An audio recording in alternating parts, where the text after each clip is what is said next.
The first rule of success is to have a vision.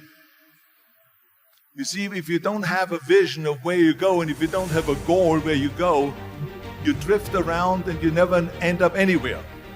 It's like you can have the best ship in the world, you can have the best airplane in the world. If the pilot or the captain doesn't know where to go, it would just drift around. It would not end up anywhere, or most likely in the wrong place. So I was very fortunate that I stumbled onto my vision. I mean, as you know, I was born in 1947 in Austria after the Second World War. And I didn't really like Austria when I grew up. I couldn't wait to get out of there. I couldn't see myself becoming a farmer or a worker in a factory or anything like that. Even though my parents wanted me to stay there and have a normal life. My father wanted me to become a police officer like he was. My mother wanted me just to stay there and marry a girl in the name of Heidi, hopefully, and have a bunch of kids and run around like the Van Trapp family in The Sound of Music. But that was their vision, not mine. My vision was totally different. I felt that I was born for something special, for something unique, for something big. You know how great it felt that I knew where I was going?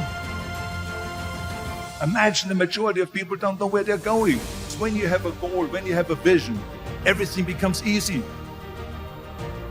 Because remember that in America, for instance, when you study, you will see the percentage of people that like their jobs. 74% hate their job in America. But it's not much different when you come to Europe. The majority of people don't like what they're doing because they're really not doing it because they didn't have a goal and they followed this goal. They just aimlessly drift around, and then all of a sudden there's a job opening, so they get that job because you have to work. But then when you work, it's a chore. It's work. It's not fun. So if you think about, only a quarter of the people really enjoy what they're doing in life. That is unbelievable if you think about it. So I felt so blessed that I knew what I was doing. It's like a medical student that studies and knows he wants to become a doctor. You know where to go. So I knew where to go.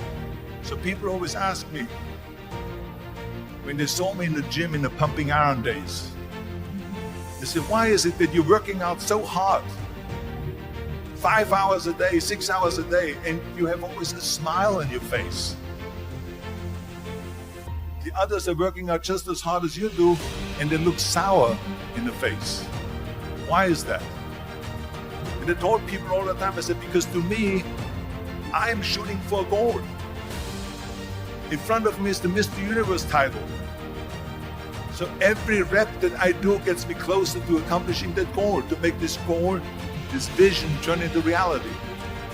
Every single set that I do, every repetition, every weight that I lift will get me a step closer to turn this goal into reality.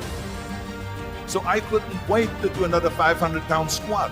I couldn't wait to do another 500-pound bench press. I couldn't wait to do another 2,000 reps of sit-ups. I couldn't wait for the next exercise, for the next half hour of posing and all the kind of things that you have to do to be a champion.